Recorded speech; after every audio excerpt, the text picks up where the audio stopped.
Hi everybody, welcome to your channel The Bio World. Welcome to another lecture of health and disease. Ladies and gentlemen, last lecture में हम लोगों ने health और disease के बारे में पढ़ा था, इनके डेफिनेशन के बारे में पढ़ा था और उसके बाद हम लोगों ने पढ़ा हुआ था कि what are the different types of disease. आज के लेक्चर में हम लोग क्या बात करने वाले हैं? आज के लेक्चर का टॉपिक है कॉमन डिजीज ऑफ ह्यूमन। तो हम लोग बात करने वाले हैं कि what are the common disease of human. अभी तक अगर आपने हमारे चैनल को सब्सक्राइब नहीं किया हुआ है तो आप जल्दी सब्सक्राइब कर लीजिए और आप इस वीडियो को शेयर कीजिए। और अगर आपको ये वीडियो या ये लेक्चर पसंद आता है तो वीडियो को लाइक करना जरूर ना भूलें।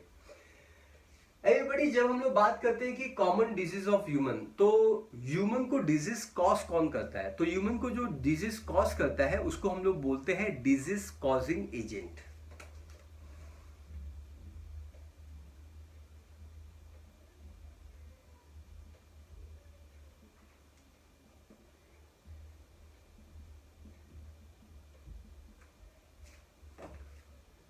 मेरे प्यारे बच्चों, ये जो डिजीज कॉजिंग एजेंट होता है इसको हम हमेशा बोलते हैं pathogen.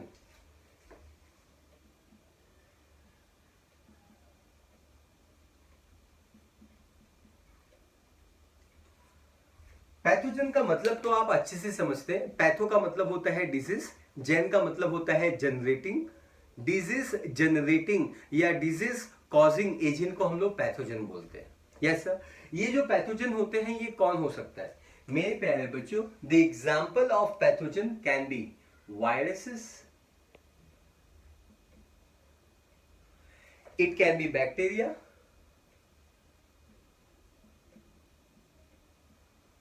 It can be fungi. So कोई भी हो सकता है। It may be virus, it may be bacteria, it may be fungi, it may be protozoa,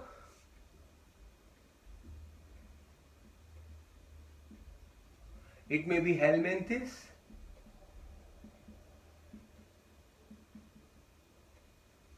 etc. These are the examples जो पैथोजन के एग्जाम्पल है। पैथो मतलब डिजीज, जेन मतलब जनरेटिंग। डिजीज जनरेटिंग एजेंट या डिजीज कॉजिंग एजेंट को ही हम लोग pathogen बोलते हैं। तो आपको पता चल गया होगा कि जो मोस्ट ऑफ द पैरासाइट्स होते हैं वो पैथोजन होते हैं, क्योंकि आपको तो पता ही है पैरासाइट वो ऑर्गेनिज्म क्या है, लाता है जो होस्ट बॉडी पे डिपेंड हो जाता है। या तो होस्ट बॉडी के ऊपर डिपेंड होता है या होस्ट बॉडी के इनसाइड वो डिपेंडेंट रहता है। सो मैं एक लाइन लिखता हूं, most of the parasites are going to be pathogenic.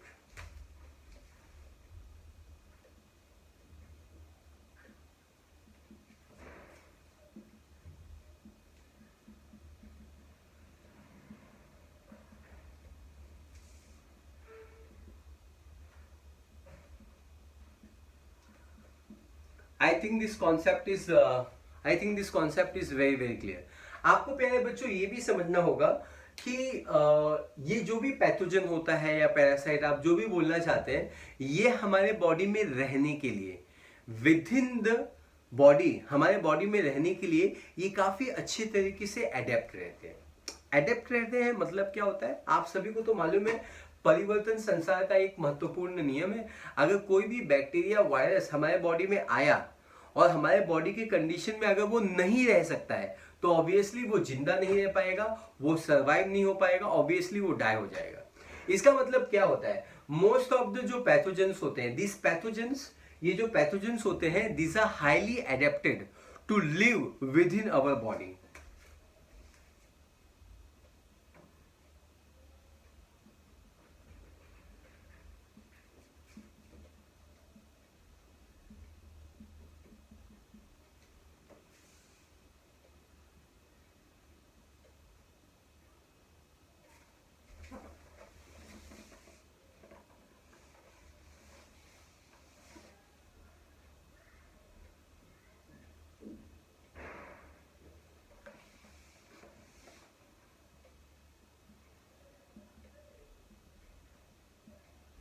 ये हमारे बॉडी में रहने के लिए अडेप्टेड रहते हैं। हमारे बॉडी में ऐसी कौन सी हार्मफुल चीजें हैं जिसमें रहने के लिए इनको एडेप्टेशन की जरूरत है? देखिए, आपको पता होगा कि हम लोगों के पास स्टमक है, अच्छी बात है। हम लोगों के पास जो स्टमक है उसका जो पीएच होता है वो एसिडिक पीएच होता है। तो I can write here there is a acidic pH. और जब ये एसिडिक पीएच होगा तो अगर कोई भी बैक्टीरिया या वायरस या कोई भी पैथोजन इस एसिडिक कंडीशन में अगर सरवाइव नहीं हो पाता है तो ऑब्वियसली उसका जीना थोड़ा मुश्किल हो जाएगा। देन आपको पता होना चाहिए स्टमक के साथ साथ हमारे जो इंटेस्टाइन होते हैं, ये जो हमारे इंटेस्टाइन होते हैं, they are always going to produce some digestive enzyme. So मैं यहां पे लिखता हूं they will produce digestive enzyme.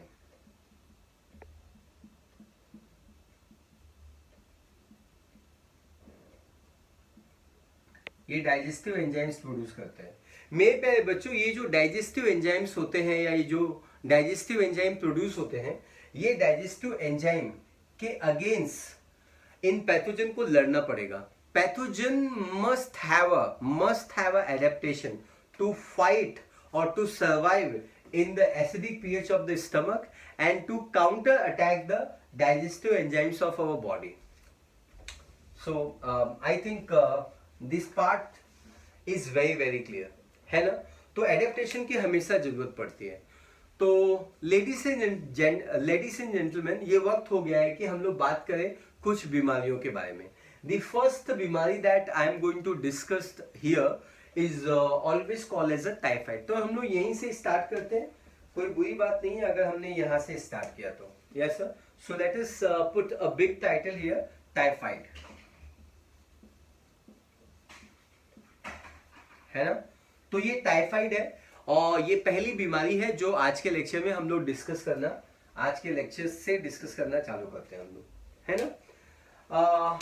अगर मैं बात करता हूं कि टाइफाइड के बारे में, तो टाइफाइड का दूसरा नाम जो होता है वो होता है एंटेरिक फीवर। इसको हम एंटेरिक फीवर के नाम से भी जानते हैं।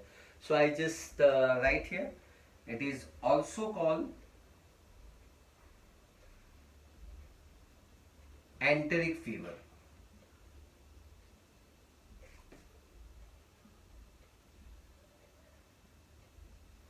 मेरे प्यारे बच्चों, पूरे बायोलॉजी में जब भी वर्ड एंटेरिक वर्ड आता है, ये जो एंटेरिक वर्ड होता है ये किस चीज से डील करता है? एंटेरिक वर्ड जो होता है वो आपके इंटेस्टाइन से, आपके एलिमेंट्री कैनाल से, आपके डाइजेस्टिव ट्रैक्ट से ये डील करता है। तो इसको हम लोग एंटेरिक फीवर बोलते हैं या इंटेस्टाइन का बुखार भी हम बोलते हैं, क्योंकि इसके अंदर इंटेस्टाइन अफेक्ट होने वाला है, अफेक्ट होता है, इसलिए हम इसको एंटेरिक फीवर बोलते हैं। सबसे पहला सवाल होगा कॉजिंग एजेंट। कौन सा एजेंट है जो इस बीमारी को कॉज करता है?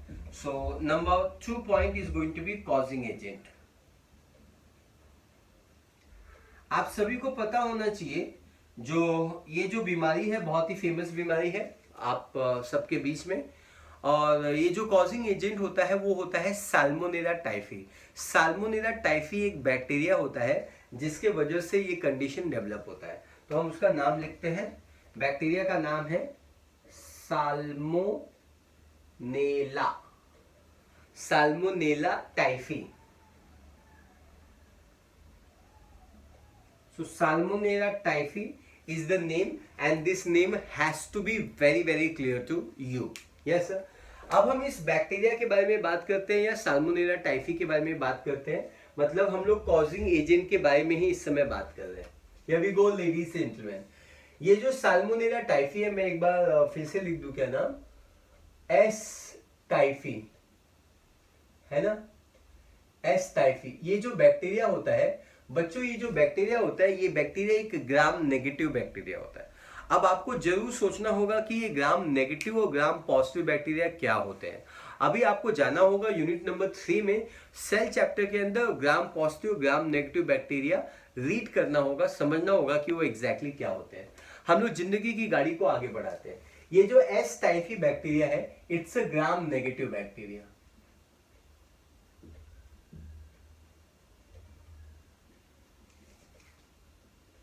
आपको पता होना चाहिए कि ग्राम नेगेटिव बैक्टीरिया होता है ना, वो ह्यूमन में ज्यादा डिजीज कॉज करता है, वो ज्यादा पैथोजेनिक होता है compare to the gram positive bacteria. Gram positive bacteria और ग्राम नेगेटिव बैक्टीरिया में डिफरेंस क्या होता है, इस डिफरेंस को आप समझने की कोशिश कीजिए। यस सर, ग्राम नेगेटिव बैक्टीरिया हो चाहे ग्राम पॉजिटिव बैक्टीरिया हो, दोनों के पास हमेशा सेल वॉल तो प्रेजेंट होता ही होता है। सेल वॉल दोनों के पास प्रेजेंट होता है बच्चों। आपको ये अच्छे से समझना होगा कि ग्राम नेगेटिव बैक्टीरिया के पास जो सेल वॉल होता है, जो पेप्टिडोग्लाइकेन से बना होता है, वो थोड़ा सा पतला होता है और इसके ऊपर एक एक्स्ट्रा लाइपोपॉलीसेक्राइड का मेम्ब्रेन होता है, lipid plus polysaccharide. Yes sir, lipopolysaccharide का मेम्ब्रेन होता है, एक एक्स्ट्रा मेम्ब्रेन होता है, उसको हम हमेशा आउटर मेम्ब्रेन बोलते हैं। जबकि उनके पास इनर मेम्ब्रेन तो होता ही है, जिसको हम हमेशा प्लाज्मा मेम्ब्रेन बोलते हैं।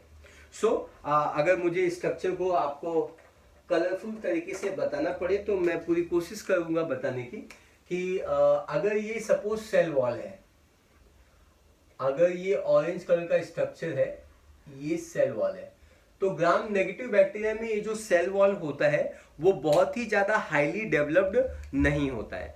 आप ऐसा समझिए कि ये जो ग्रीन स्ट्रक्चर है ये प्लाज्मा मेम्ब्रेन है, तो प्लाज्मा मेम्ब्रेन हमेशा अंदर होगा। आपको मालूम ही है कि प्लाज्मा मेम्ब्रेन हमेशा अंदर की साइड में होता है, लेकिन यहाँ पे जो ग्रीन कलर है, आई होप आप ये फिगर को देख पा रहे हैं, ये जो ग्रीन कलर है वो प्लाज्मा मेम्ब्रेन है, उसके बाहर there is a cell wall, और सेल वॉल के बाहर, यस आपने सही समझा मेरे प्यारे बच्चों, सही समझा आपने, सेल वॉल के बाहर ब्लू कलर का पतला सा मेम्ब्रेन है। इसी मेम्ब्रेन को, जो ब्लू कलर है, इसी को हम आउटर मेम्ब्रेन बोलते हैं। प्यारे बच्चों, अच्छे बच्चों, आप इसको समझने की कोशिश कीजिए। तो ये है आउटर मेम्ब्रेन,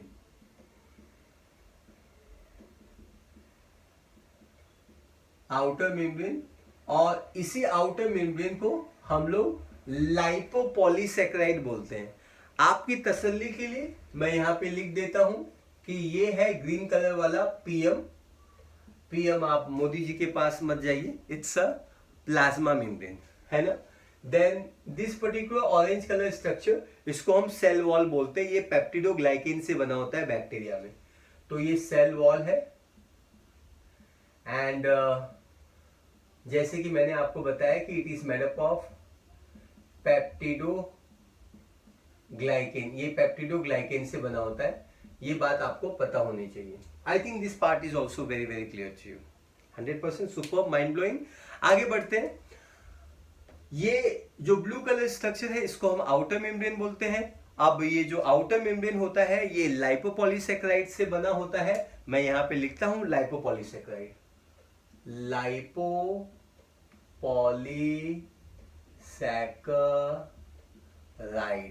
सुपर्ब, सुपर्ब बच्चों, सुपर्ब। लाइपोपॉलीसैकराइड एक कॉम्प्लेक्स स्ट्रक्चर है और ये 3 एंटीजन से बना होता है, या ये 3 एंटीजन से बना होता है। एंटीजन आपको मालूम है, एंटी मतलब एंटीबॉडी, जन का मतलब जनरेटिंग।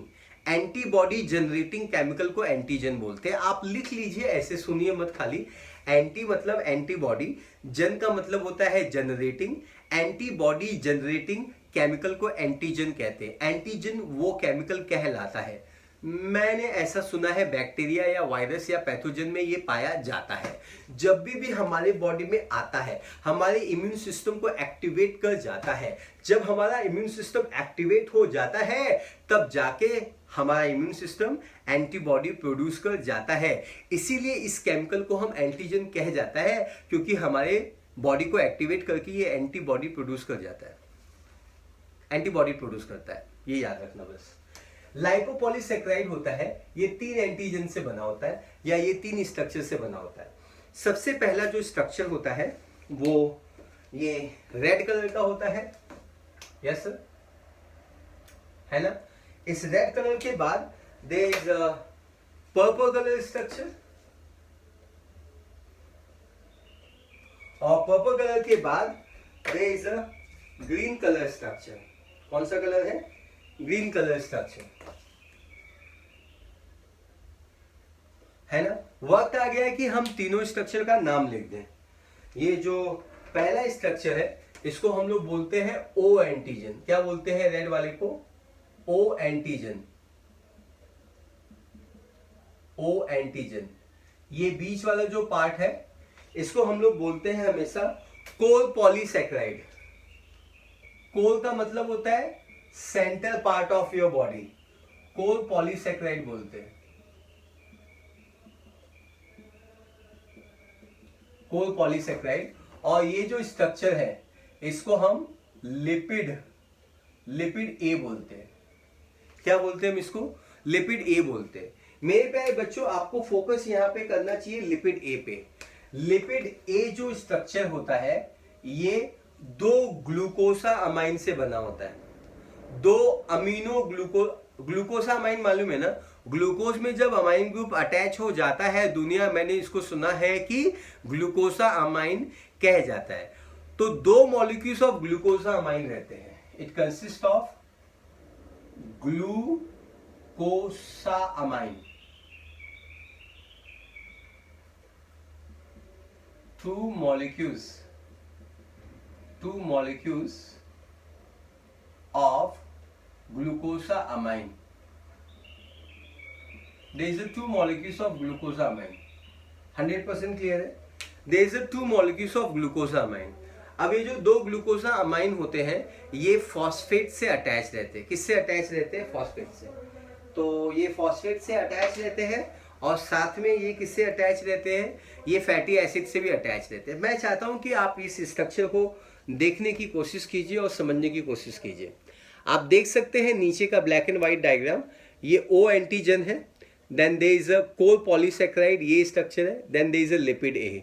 लिपिड ए एक टॉक्सिक है, टॉक्सिक स्ट्रक्चर है। आपको इस बैक्टीरिया की जो नेगेटिव इफेक्ट होता है वो इसी टॉक्सिक के वजह से होता है, मतलब लिपिड ए की वजह से होता है। लिपिड ए के अंदर आप देख सकते हैं GLCN, मतलब ये ग्लूकोसा अमाइन है, इसके ऊपर फॉस्फेट है, फॉस्फेट अटैच है, और ये जो चैन है ना जिगजैग, ये फैटी एसिड चैन है। Yes sir. तो जरा इसको समझने की कोशिश करते हैं और भी समझने की कोशिश करते हैं। आई होप आपने इस इमेज का स्क्रीनशॉट ले लिया होगा, और अदरवाइज मैं आपको अच्छे से एक्सप्लेन कर रहा हूं। डू नॉट वरी, नो फिकर, no fear. Lipid A 2 molecules of glucosamine से बना होता है। This glucosamine is going to be phosphorylated. ये फॉस्फोरिलेटेड रहता है। फॉस्फोरिलेटेड का मतलब क्या होता है कि इसके पास फॉस्फेट रहता है, प्लस इसके पास फैटी एसिड्स रहते हैं। Fatty acids are also going to be present. Fatty acid रहता है, फॉस्फेट रहता है, and 2 molecules of glucosamines are also going to be present. I think this point is super point. आपको ये point अच्छे से अंडरस्टैंड आ जाना चाहिए। 2 molecules of glucosamine plus phosphorylated glucosamine रहते हैं और फैटी एसिड्स रहते हैं। अब ये जो पूरा कंपाउंड होता है 2 molecules of glucosamine phosphorylated fatty acid, इसमें से जो विलन मॉलिक्यूल है वो कौन है? ये जो फॉस्फोरिलेटेड मॉलिक्यूल है ना, ये विलन मॉलिक्यूल है। विलन मॉलिक्यूल, ये जो बोलने का मतलब है, इसका मतलब एग्जैक्टली होता क्या है? मतलब ये जो फॉस्फेट है ना, इसके वजह से there is a toxicity of bacteria. मतलब बोलने का ये होता है कि ये बैक्टीरिया की जो टॉक्सिसिटी है या बैक्टीरिया का जो नेगेटिव इफेक्ट है या हार्मफुल इफेक्ट है आपके बॉडी के ऊपर, ये जो हार्मफुल इफेक्ट है वो इस टॉक्सिसिटी ऑफ बैक्टीरिया की वजह से ये इफेक्ट पाया जाता है। Is that clear? पक्का? तो I think this part is very very very very clear to you, है ना? ये पार्ट आपको क्लियर हो गया है। अब हम आगे की जर्नी में बात करते हैं कि एनिमल को कभी भी टाइफाइड नहीं होता है। सो मेरा आप सभी को ये सवाल है कि एनिमल को टाइफाइड क्यों नहीं होता है? मेरे प्यारे बच्चों, एनिमल को टाइफाइड नहीं होता है। गुड न्यूज है। ये गुड न्यूज क्यों है, जरा आप इसको समझने की कोशिश कीजिए। Yes sir. एनिमल्स के पास ऐसे एंजाइम्स होते हैं जो इस फॉस्फेट की वाट लगाते हैं, इस लिपिड ए से इस फॉस्फेट को हटाते हैं। क्या बोला मैंने? एनिमल्स के पास ऐसे डाइजेस्टिव एंजाइम्स होते हैं जो इस फॉस्फेट को रिमूव करते हैं, जैसा कि मैंने अभी आपको बताया कि toxicity of this particular bacteria is always because of this particular phosphate. Yes sir. इसलिए एनिमल को कभी भी टाइफाइड नहीं होता है। तो मैं यहां पे लिख देता हूं, एनिमल्स डू नॉट get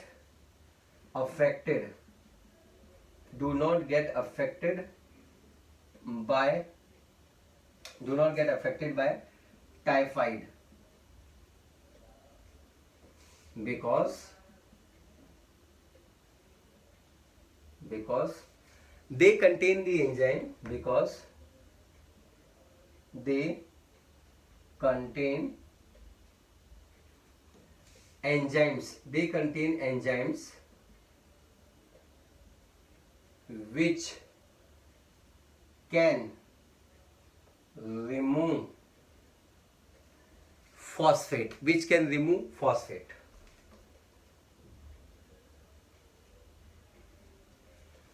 तो जैसा कि आपको पता है कि अगर ये फॉस्फेट निकल जाता है या फॉस्फेट हट जाता है तो ऑब्वियसली इसकी जो टॉक्सिक प्रॉपर्टी है वो भी हट जाती है, तो आपको टाइफाइड होने के चांसेस बहुत कम होते हैं। ये कोल पॉलीसेक्राइड है और ये ओ एंटीजन है। ओ यहाँ पे नाम दिया हुआ है ओ एंटीजन, ऑब्वियसली इसका मतलब ये होता है कि ये वो एंटीजन है जो सबसे बाहर रहता है, इट इज आउटसाइड प्लेस्ड। मेरे प्यारे बच्चों, अगर ये आउटसाइड प्लेस्ड है, is that clear? If this particular structure is going to be outside placed, अगर ये आउटसाइड प्लेस्ड है ना, सो अगर ये आउटसाइड प्लेस्ड है तो अगर किसी भी बंदे का जो इम्यून रिस्पॉन्स होगा that's because of O antigen. तो मैं यहां पे लिखता हूं immune response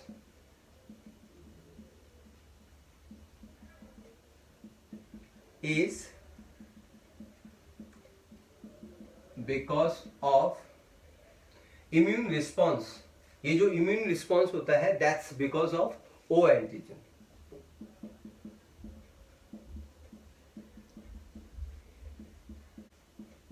it is difficult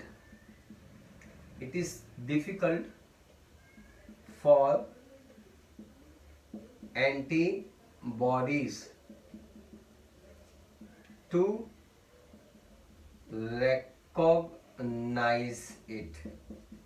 host immune response के लिए ओ एंटीजन रिस्पॉन्सिबल है और ये आउटर मोस्ट है इसलिए ये रिस्पॉन्सिबल है, but it's difficult for antibodies to recognise it. Antibodies produce हो गया बट इसको रिकॉग्नाइज करना बहुत ही डिफिकल्ट वर्क होता है, ये बात आप अच्छे से समझ लो। Yes sir, I think this part is very very clear. आप इस पार्ट पे फोकस कीजिए और ये इसके पैथोजेनिसिटी के बारे में था और आई थिंक ये पार्ट आपको समझ में आया हुआ है। मैं एक बार फिर से रिपीट कर देता हूं लास्ट के कुछ पार्ट्स को। टाइफाइड को हम एंटेरिक फीवर बोलते हैं।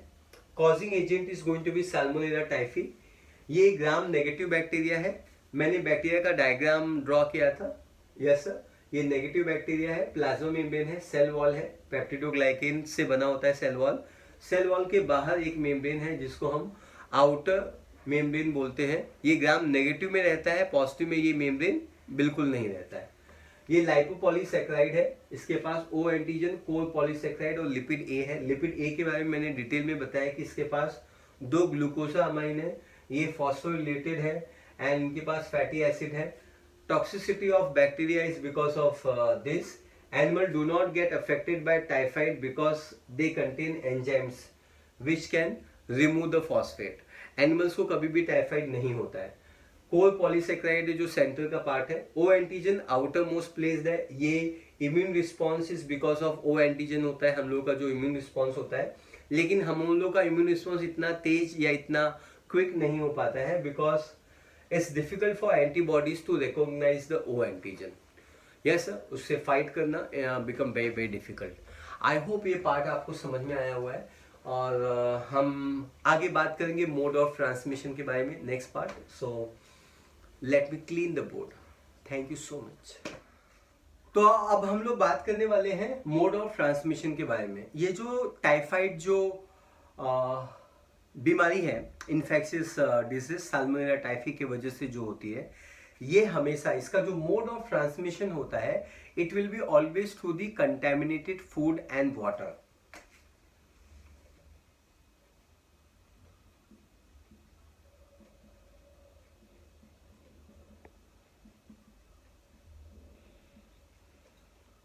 आई होप आप कंटेमिनेटेड फूड एंड वाटर समझ पा रहे हैं। कंटेमिनेटेड फूड एंड वाटर का मतलब क्या होता है? अगर किसी बंदे को टाइफाइड हुआ है, अगर किसी पर्सन को टाइफाइड हुआ है, तो उसका जो स्मॉल इंटेस्टाइन है वो इस बीमारी से अफेक्ट हो जाएगा, और उसके फीकल मैटर में जैसा इजेशन होते वक्त उसके फीकल मैटर में वो जो साल्मोनेला टाइफी है बैक्टीरिया, वो पैथोजेनिक बैक्टीरिया फीकल मैटर में आएगा। और अगर कहीं पे वो जो फीकल मैटर है फूड के कांटेक्ट में आ जाए या वाटर के कांटेक्ट में आ जाए, और ऐसे फूड को कंटेमिनेटेड फूड बोलेंगे। मतलब ऐसा फूड जिसके अंदर faecal matter of positive person, जिसको टाइफाइड हुआ है, टाइफाइड पॉजिटिव, उसका फीकल मैटर ऐसे पानी में आ जाए, ऐसे फूड में आ जाए, और ऐसा फूड और ऐसा वाटर कोई हेल्दी बंदा इसको ड्रिंक कर ले या ऐसे फूड को खा ले। कभी कभी क्या होता है, हमारा जो सीवेज सिस्टम होता है वो बहुत ही ज़्यादा डेवलप नहीं होता है। कभी कभी जो सीवेज सिस्टम में जो हम लोगों का जो ह्यूमन का जो फीकल मैटर होता है वो ओपन ग्राउंड पे फ्लो होता है, और उसी ओपन ग्राउंड के चारों तरफ या इधर उधर they is a making of some food, tea, coffee, samosa, jalebi वहां पे बने जाते हैं। Yes sir. और अगर कोई insect, if some insect sitting on that fecal matter, तो उसके हाथ में, इंसेक्ट के माउथ पार्ट्स में, उसके फूट में, यस सर, वो उसके फूट में वो अटैच हो जाता है। कौन अटैच हो जाता है? साल्मोनेला टाइफी बैक्टीरिया अटैच हो जाता है, या फीकल मैटर अटैच हो जाता है। अगर वो इंसेक्ट उड़ते उड़ते इस फूड के ऊपर बैठ जाए और ये फूड कोई इंसान खा ले, कोई हेल्दी बंदा खा ले, तो उसको भी साल्मोनेला होने के चांसेस रहते हैं। Yes sir. इसीलिए यहाँ पे फीकल मैटर बहुत ही ज्यादा इंपॉर्टेंट है, और फूड और वाटर को लेने के लिए माउथ इंपॉर्टेंट है, ओरल। इसीलिए इसके मोड ऑफ ट्रांसमिशन को हम लोग हमेशा बोलते हैं फीको ओरल रूट।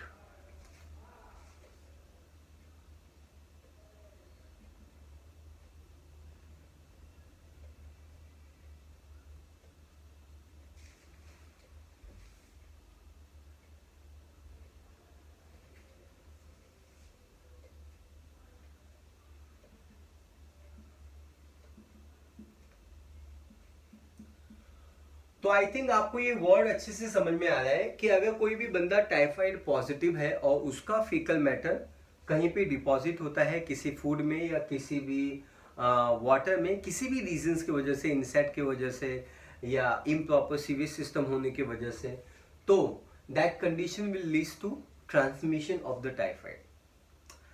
टाइफाइड के ट्रांसमिशन में मैरी मेलन एक वुमन है, वो भी रिस्पॉन्सिबल थी, तो उनके बारे में भी हम थोड़ा सा सीख लेते हैं।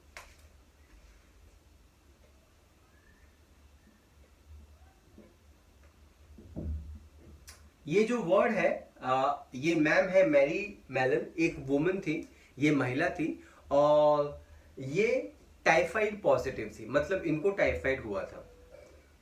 लेकिन कभी कभी क्या होता है, हम पे सिम्टम्स नहीं आता है। जैसे कि कोविड-19 के सिचुएशन में, कोविड-19 का जो कंडीशन है, ये जो वायरस की बीमारी है, इसमें बहुत लोगों को सिम्टम्स आता ही नहीं है। अगर लोगों को सिम्टम्स नहीं आएगा तो they will be act as a asymptomatic carrier, है ना।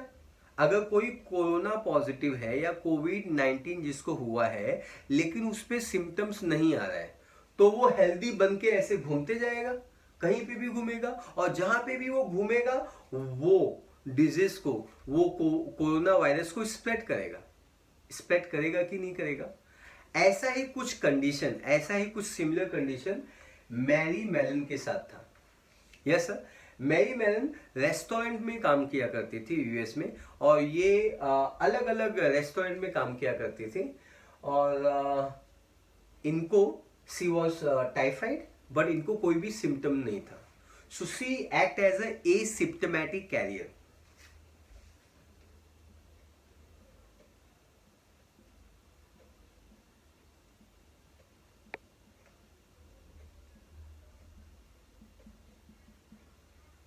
सी was asymptomatic career.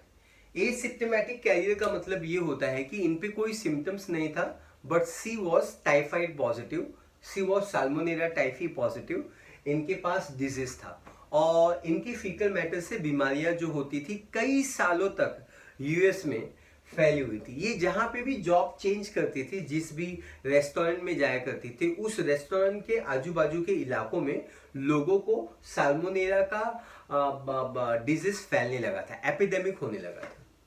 I hope you understand. इसीलिए इनका नाम, निक नाम मैरी टाइफाइड रख दिया गया।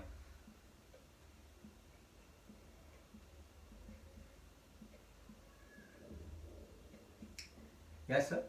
सो सी ऑल्सो, अगर कोई भी लाइफ में एसिम्प्टोमेटिक कैरियर है तो वो भी एक मोड ऑफ ट्रांसमिशन का जरिया हो सकता है। Yes sir. यूएस में बहुत ही ज्यादा वक्त लगा मैरी मैडम को ट्रेस करने में। बाय दैट टाइम उन्होंने कई थाउजेंड्स ऑफ लोगों को, जहां पे भी वो जॉब चेंज करती थी, वहां पे epidemic of salmonella, epidemic of typhoid को फैलाया हुआ था। Yes, sir. I hope this point is taken by you. I hope you understood this particular point. है ना? तो कभी कभी एसिम्प्टोमेटिक कैरियर भी पाए जाते हैं और उन पे सिम्टम्स नहीं आता है। मे बी उनका इम्यून सिस्टम बहुत ही स्ट्रांग है, मे बी उनका स्मॉल इंटेस्टाइन बहुत ही ज़्यादा स्ट्रांग है। God knows the reason, but ऐसा होता है, ऐसा पॉसिबल है। तो ये मैंने मोड ऑफ ट्रांसमिशन के बारे में बताया।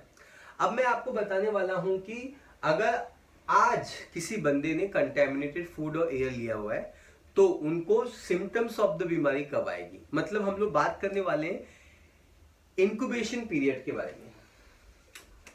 Number 4, incubation period. ये जो इंक्यूबेशन पीरियड होता है in case of this condition, इस बीमारी में ये करीबन 1 to 3 वीक होता है।